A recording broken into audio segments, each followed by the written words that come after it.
Fora da movimentada vida urbana de Melbourne, na Austrália, um grupo de pessoas operou em segredo quase total por mais de 2 décadas, sob o controle de uma mulher que acreditava ser a reencarnação de Jesus Cristo.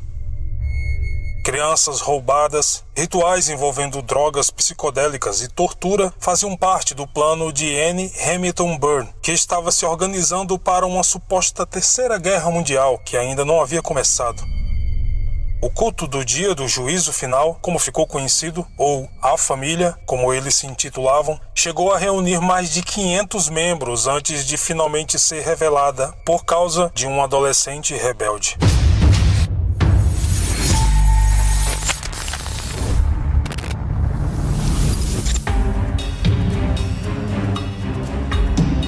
Quando Annie Hamilton Byrne chegou ao poder como líder de um culto com um pequeno exército de seguidores, ela já havia acumulado uma fortuna e se enfeitava com roupas caras e joias finas.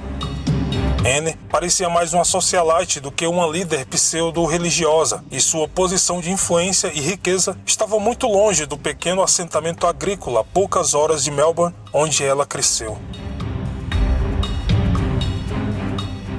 Nascida com o nome de Evelyn Edward em 1921, a jovem mãe de Annie morreu em um asilo após ser diagnosticada como esquizofrênica paranoica. Como seu pai tinha problemas de manter um emprego fixo e não estava preparado para cuidar da menina sozinho, Annie passou grande parte de sua infância entrando e saindo de orfanatos. Já adulta, depois de dar à luz a um filho e perder o marido em um acidente de carro, Annie começou a mergulhar no mundo da yoga. Na época, yoga ainda era algo muito misterioso para grande parte do mundo ocidental, mas ela era atraída por suas conexões com a religião oriental e acabaria por começar a ensinar yoga a curiosas donas de casa da classe média alta em Melbourne. Mas o que se seguiu não foi uma típica carreira de uma professora de yoga. No início da década de 1960, a religião e o misticismo orientais começaram a capturar o interesse do público ocidental, e Annie construiu uma grande reputação entre os moradores da Austrália que estavam fascinados com a nova tendência. Foi então que ela conheceu o Dr. Reynolds Johnson, um físico aposentado muito rico, e tudo mudou em sua vida. Johnson ficou cativado pelo seu charme. Foi amor à primeira vista. Falando sobre ela, o homem escreveu em seu diário que ela era inquestionavelmente a alma mais sábia, serena, graciosa e generosa que já conheci em toda a minha vida. Os dois começaram um romance e se entrelaçaram com experiências usando LSD. Johnson apresentou a sua amada para inúmeros médicos, enfermeiros e advogados que também buscavam a sabedoria da nova era, além de orientações da encantadora professora de yoga. Johnson ajudou a recrutar pessoas para o culto e, eventualmente, eles usaram sua propriedade, um rancho apelidado de Santai Kiran, nos arredores de Melbourne, como sede do culto, construindo um espaço nas dependências para reuniões e discussões. O lugar ficava próximo ao Lake Eildon. Não demorou muito para que as reuniões semanais seguissem com Annie entregando a sua mensagem. Na verdade, era uma palestra onde a mulher misturava conceitos das religiões hindu, budista e cristão para os seus seguidores. Ela pensava em si mesma no mesmo nível de divindade e importância que Jesus Cristo, Buda e Krishna. Isso depois de sofrer uma lavagem cerebral pelos seus próprios ensinamentos e seus seguidores também. Além de conquistar membros para o culto com a ajuda de seu esposo Johnson, também contribuiu bastante para angariar fundos e principalmente pessoas. Os dois usaram sua influência e riqueza para elevar Annie ao patamar de uma celebridade local.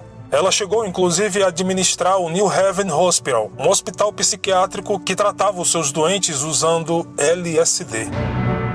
Muitos funcionários do lugar eram membros da seita, e isso foi usado como uma maneira de recrutar novos membros em potencial. Annie mantinha seus seguidores sob um tipo de feitiço. Eles deram tudo o que tinham a ela, seu dinheiro, casas, propriedades e até os seus filhos. Algumas das crianças eram parentes dos membros da seita, mas outras foram falsamente adotadas ou sequestradas.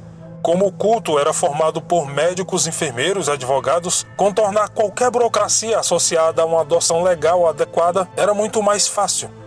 Ao todo, 28 crianças faziam parte da família e todos quando perguntados, diziam que Annie Hamilton Byrne era sua mãe biológica.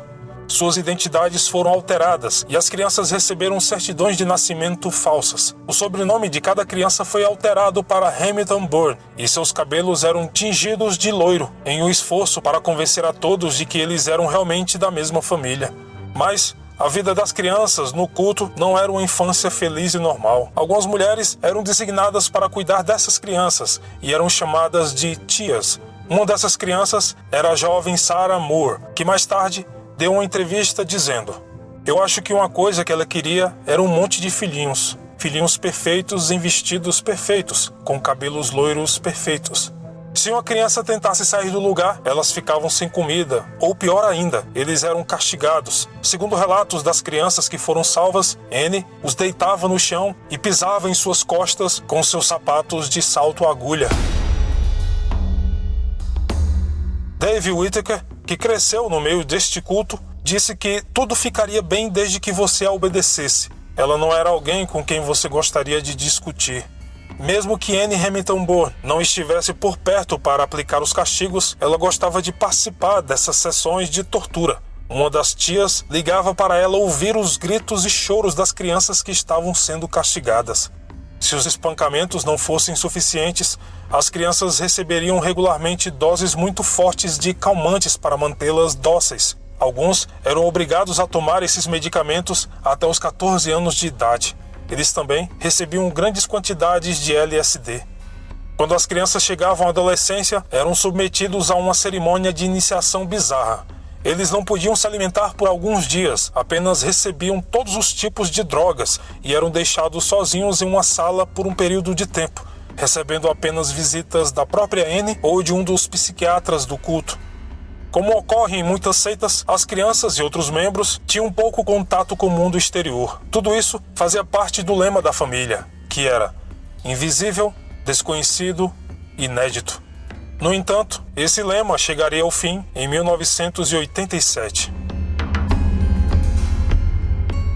Em julho de 1987, Sarah Moore, com 14 anos, foi expulsa do grupo por causa de seu comportamento rebelde contra sua líder. Pouco tempo depois, ela foi à polícia e denunciou tudo, e uma operação foi conduzida contra o grupo religioso no dia 14 de agosto do mesmo ano.